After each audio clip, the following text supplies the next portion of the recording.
Hi, welcome to another edition of EcoSmart. I'm your host, Sandra Manning. You know, the city of Tallahassee is continuously looking for ways to save energy, water, and money. On today's show, we'll see what energy efficient secret StarMetro is rolling out. And then we'll learn some creative ways to reuse items before they hit the trash can. But before we get started, let's see why living in the Sunshine State is giving Tallahassee a bright future.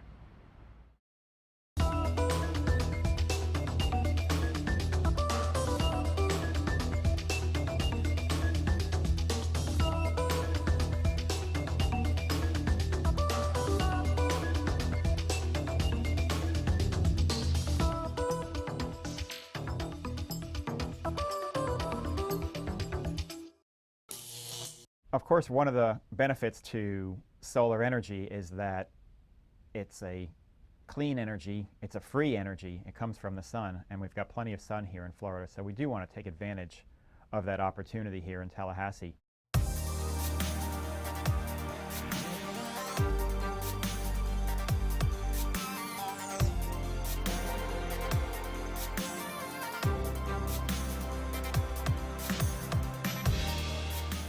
One of the city's energy projects is the installation of solar PV on city buildings. One of the recent projects that we've done is the project on the roof of City Hall. What we have behind me is a 30 kilowatt solar photovoltaic system. Of course, photovoltaics utilizes the sun, capturing that energy to make electric energy. And this system is fed directly into City Hall for its partial power needs. It's fairly maintenance free, and you kind of put it up and forget about it. You just enjoy the benefits of it.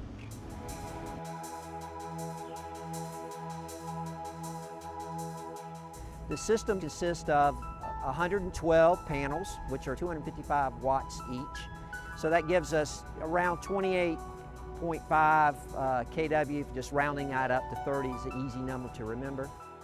This system itself will put out within the course of a year around 36,000 kilowatt hours.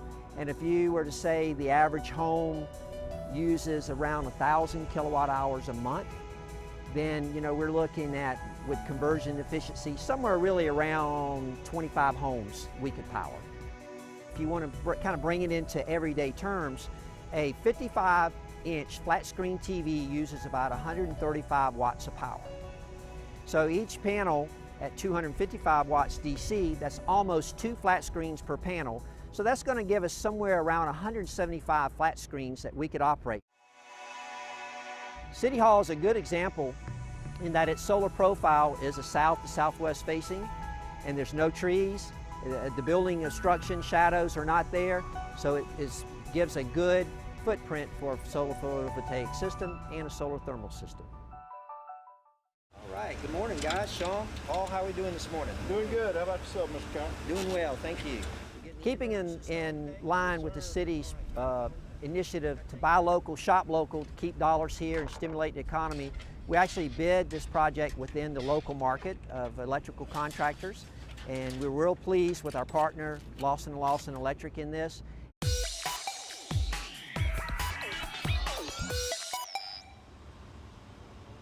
We worked in conjunction with the city of Tallahassee to install this system on City Hall. It's unique to this area because it is a self-ballasted system, meaning that the racking is not attached to the structure permanently. It floats independently on top of the structure and then is weighted with ballasting material, in this case concrete blocks, and placing them in the pans that are integrated into the racking system. This weighs the racking system down to allow for a maximum wind load design of around 120 miles an hour. This would be the wind load requirements to sustain hurricane force winds in this area. The life expectancy of the modules in this particular installation should be around 30 years. We only get for our area about 1,320 hours per year of solar production. So the city doesn't want to overbuild, but we look at certain percentages of our load That way, on the weekends, this system can carry some of the weekend load, no problem. Weekday loads are a little bit bigger, but again, every little bit helps, and that's the city's philosophy, is that every little bit helps.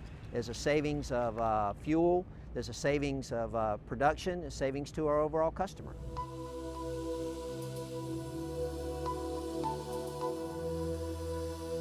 Facilities management is always looking for ways that we can save energy, and the city is a green city, and the city of Tallahassee has taken forefront in that passage, if you want to call it that, as far as making sure that we're as green as possible. So we're looking forward to the benefits, including the employees, of being able to have the solar panels provide some of the electrical use for the City Hall.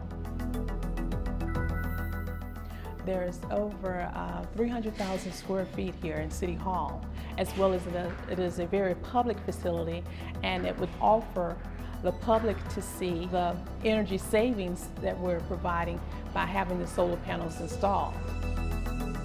One of the very good aspects of it is that it did not entail a lot of work as far as from staff or facilities management.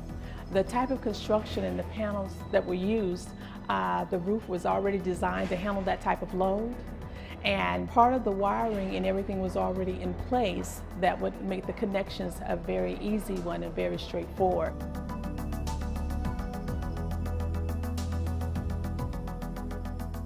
This project represents around the 17th installation on city-owned facilities, and we will continue to look for facilities that have a good solar profile that can be installed or expanded to make a bigger system. When you make the investment in solar energy, you know that you're going to have the years ahead of you for that energy that's produced to help you pay back the cost of your investment. And that's what we like to see here in this project. This is going to be a high-profile project on City Hall, but at the same time, we want to be able to show that it also makes economic sense for the city, that it's not going to be adding to the costs for our customers in the utility or for our citizens and taxpayers here. As we've completed a number of PV projects, including this recent one here on City Hall, the excitement has really grown with us as far as how we're going to move ahead with this new technology and how it's going to make really the city into a 21st century type energy provider. By adding solar PV and other renewable energy sources, we think that we can both improve the way that we operate our electric system and also improve the impact that we have on the environment.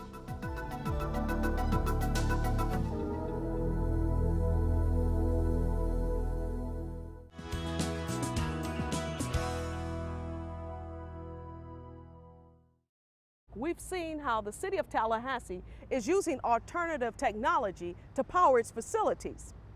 Now StarMetro is leading the charge when it comes to getting around in a green way.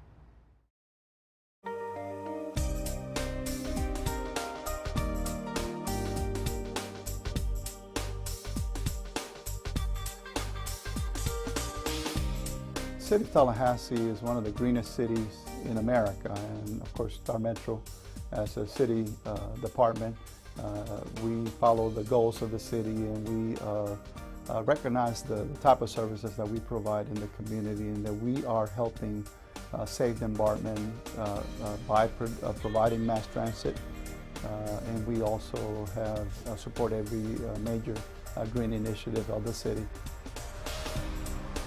In 2011, we had a great opportunity to secure federal funding with no match required from the city. We received approximately $5 million to purchase 5 electric buses and a fast charging station, and then we'll receive an additional $3 million and 2 more buses in 2012. The launch of all 5 all-electric buses this fall in 2013 will position us to have the largest deployment of electric bus fleet, the largest in the entire United States. That is something significant. We were able to do the unveiling of a fast charging station And we are anticipating at the end of this month to be able to launch 5 electric buses. They will be basically on our Canopy route, which is the busiest route that we currently have in service.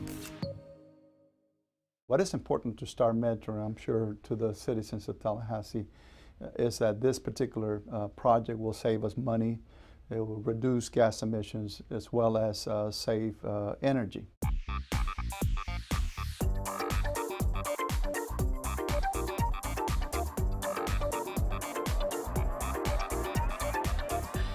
Each of the buses travel approximately 23 miles per gallon equivalent of fuel or diesel.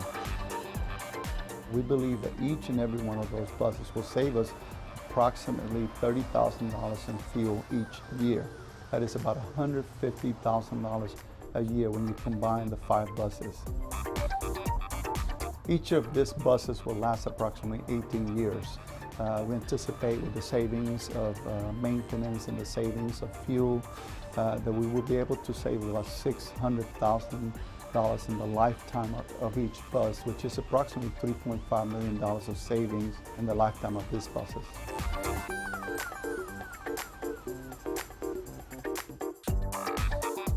The graphics essentially in our buses are intended to get people attention, to attract ridership, and also to tell the story of how StarMetro is concerned about the environment and the fact that these electric buses will help improve the quality of life, the quality of the air for the city of Tallahassee and all the citizens of Tallahassee.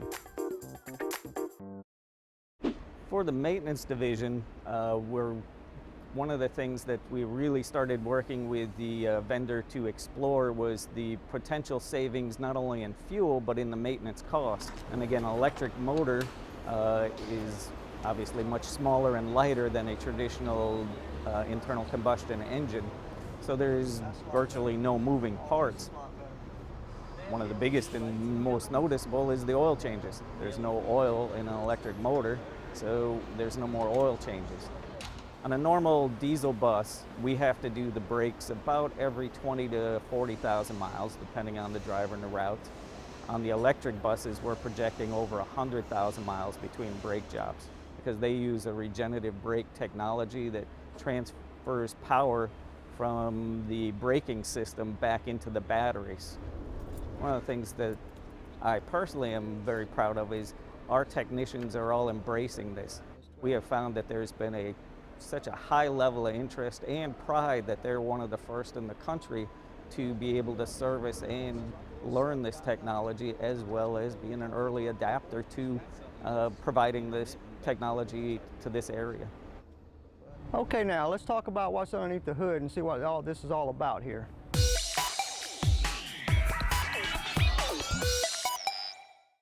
Okay, we're going to first start talking about what's actually the heart of the electrical bus is actually the electrical engine here. Here we have the electrical engine, which is powered from the battery packs that we have here on the bus. There are a total of 8 battery packs for this bus. And around here you can see, as you can see, we have the engine and we have the transmission, and this is all it is. It's a 2-speed transmission, 200 horsepower motor, which powers the bus, and that's all that is involved. And around here we have where all of the battery packs come into the junction box here, which supplies power to the motor. It also supplies power to the converter, which converts the high voltage down to the low voltage, which charges our 12 24-volt batteries. That's used for the lights and the radio and all of the other low voltage system here on the bus.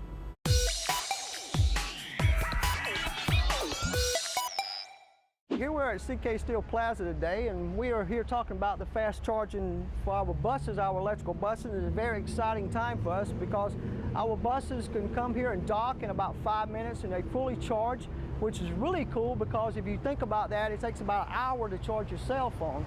And what happens is the driver comes in, they dock with the charging station, they bring the bus in, and it goes on autopilot. It guides the driver into the docking station, and at that point, the driver just sits there, the customers get on and off the bus, and after about 5 minutes, they completely charge, and then the driver's back on his route again.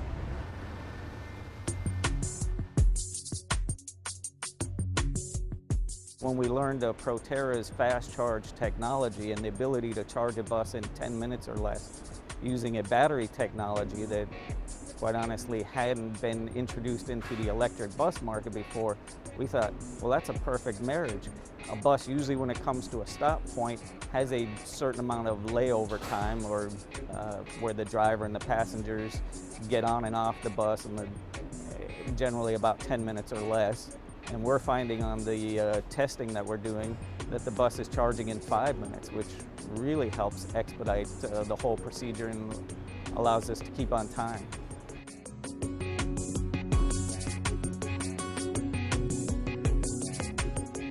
I think for the riders, and one of the first things that people will really appreciate with the bus is how quiet the bus is.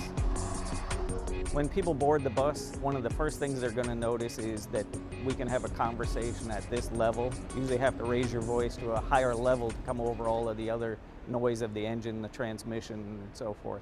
And again, with an electric bus, there's none of those components.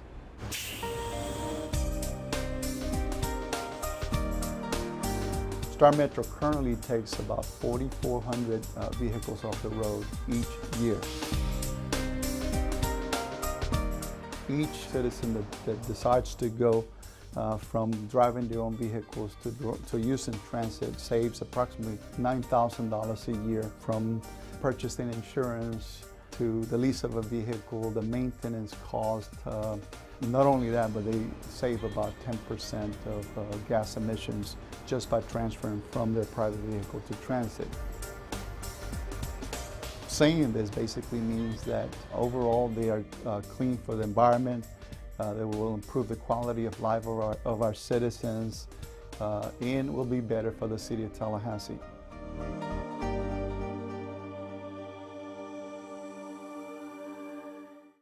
StarMetro's newest buses are clean, green, money-saving machines, and they're sparking interest all over town. When we come back, I'll be joined by two special guests who are going to show us how to save some cash with our trash. Stay with us.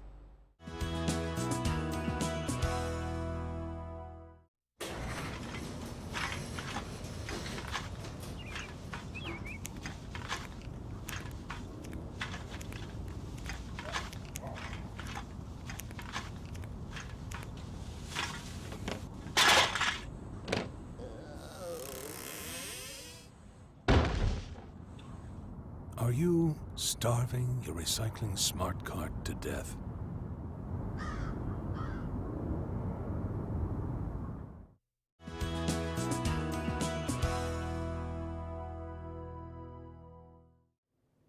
Welcome back. You know, the city of Tallahassee is growing by leaps and bounds, and with that, there's an increase of trash in our community. I'm joined by Veronique George and Lizzy Kelley, and they're going to show us some creative ways to repurpose some materials and waste. Thanks for being with me. You're welcome. Thank you for having us. Yes, thank you. Okay, so now who wants to go first to talk about some of these items that we can certainly repurpose?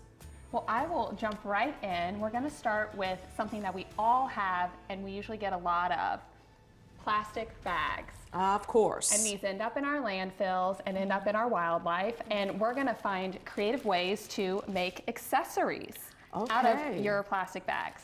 So it's very simple. You start with any plastic bag. We have a fun pink one here. Okay.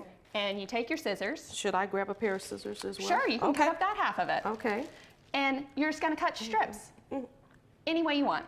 So let's get cutting, ladies. Okay. Alrighty. So just cut all the way across? All the way across. It doesn't have to be uniform. You just want some strips that you're going to work with then. Okay. Kind of like these. We have a few cut ahead of time. Sure, sure.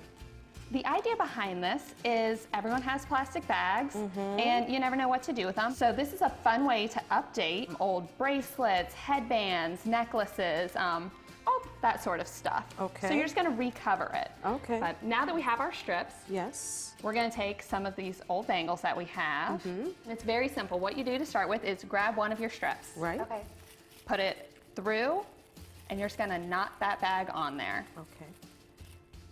So now you have your bangle and its bag tail. Take the long strip, and you're just going to wrap it a little bit and start wrapping it around that bangle. You can do wide strips, you can do fun little twisty ones. This is a great project for families too. It's pretty easy, as you can see. You're just wrapping things around it, and then the parents can always do any parts that are challenging. So when you get to the end of it, like I have, this is where safety first, hot glue gun. Always make sure a responsible adult is doing this, and you're just gonna wanna put a bead right along there. And then before it dries, lay the bag over it, and it's now adhered. So that part is set. And then you just keep doing that with more and more strips. Wow, I like this. This is excellent. This is really the easy part. Take your scissors and trim up these ends just a little bit. Okay, There. wow. Do a little snip, do a little snip, just to make it a little smaller. And this, you can choose to leave it like that if you want. Right. You could even do one that's all knots and have a fun little fray bracelet. Or if you want those ends in, this is a soft touch, so I'll show you how you do it. Okay. Get your lighter, you can get one at the dollar store, and you want to hold this above it a few inches, and then you'll start to see the plastic melt. And it will just melt and adhere itself to it. And it really just makes it stick then. So you go ahead and you do that a few times, and you're all set to go, and all those fun little ends Well, we will need to be finish tucked this, in. Lizzy. I need to wear this All right, bracelet. we need to finish this up. So we'll tuck in those ends, make sure they're sealed up, and there you go. You have a few little things sticking out, but you can always finish that up too. Okay. See how it moves right on there, and there we have it. How about that? And there you go. Okay. And there's a world of accessories you can do, but you had mentioned the headbands, and Veronique has a wonderful exercise headband tutorial for us next. Okay. We're going to create a headband out of a used t-shirt. So grab your favorite t-shirt, your old college t-shirt, and what you're going to need for this project is a pair of scissors, tape, and a large size t-shirt. And you're going to begin with cutting off the hem. We're going to create 5 strips from the t-shirt. We'll just use these. And Lizzy, if you can take one and just kind of stretch it out. All right. So that it gets nice and long. Sandra, you can take one as well. Okay. And we want to make sure that the ends get a little curly. Okay. So they start to curl at the end. So stretch. stretch it out, just like that. Okay, wow. That's pretty cool. Very nice. So we have our 5 strips now. And we're going to just cut the ends of them so that we have a long piece. And we can start to braid it from here. So just gonna cut all 5 pieces at the ends.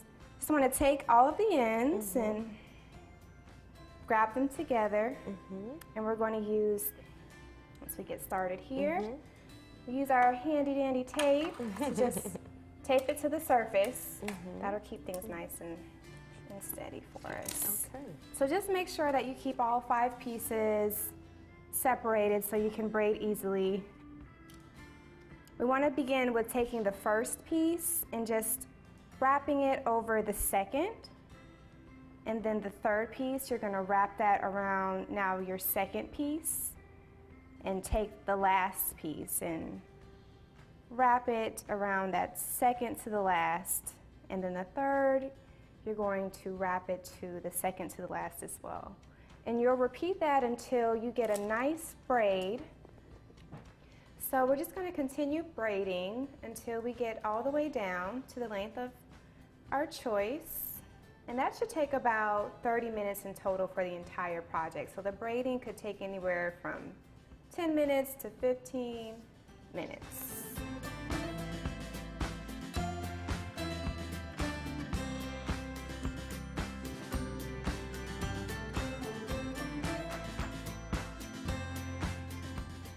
Alrighty, so once we get down all the way to the end, we're just going to cut about 2 inches off from the end. So we could do that as well. And then we're going to just untape the other end and start to braid both ends. So you just take one end and the other end and you tie a knot, tight knot, until you do all of the ends.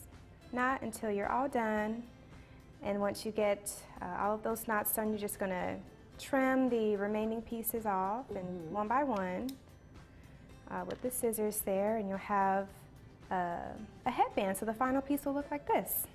Wow. That is Cute little very pretty. Headband that you could wear to work out or casually. So there you go. Do you mind putting it on so we can get a Yeah, sense of what it would sure. look like? Nice. So the final product will look something like this. Oh, very cute. Yeah. Veronique, that turned out really nice. Thanks, Sandra. It's so easy. It was great. Well, speaking of easy and t-shirt projects, that's our next one. Okay. Like we said, you always have them around. We're gonna make t-shirt bags, and it couldn't be easier. So if you have a sewing machine, this is super easy, but even if you don't, you can hand sew it, you could staple it, or even duct tape because the stitch ends up on the inside. Okay. So it just needs to be durable. And what you're gonna do is take your t-shirt and flip it inside out. Easy enough. Okay. Then you wanna take the hem down at the bottom, make sure it's relatively flat, set it in your sewing machine, and you're just gonna follow the hemline for your stitch. If you wanna be my driver, absolutely. we're a little high up, so just press down on it, yep, and it goes, and then I'm gonna do a lock stitch, and you put it through there, and then you just go straight across. Couldn't be simpler. If you were using an adhesive of some kind, you just want to tape up.